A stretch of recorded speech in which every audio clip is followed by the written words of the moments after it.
Xin thầy giáo này. Quay. Con bị giải giày cao su làm cái nhảy luôn rồi.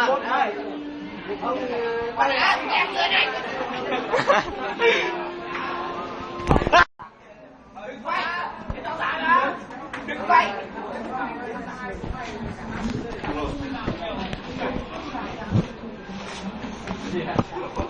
Tiếp. Đây là thử đây vứt mẹ ông lắm rồi. Tao quay mày lâu bên kia rồi.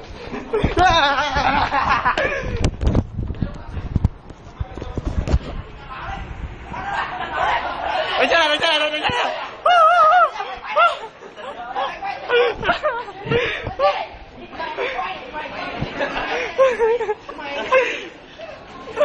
Quay không à? Qua đây. Còn lôi đủ lão ta. Mày quay à?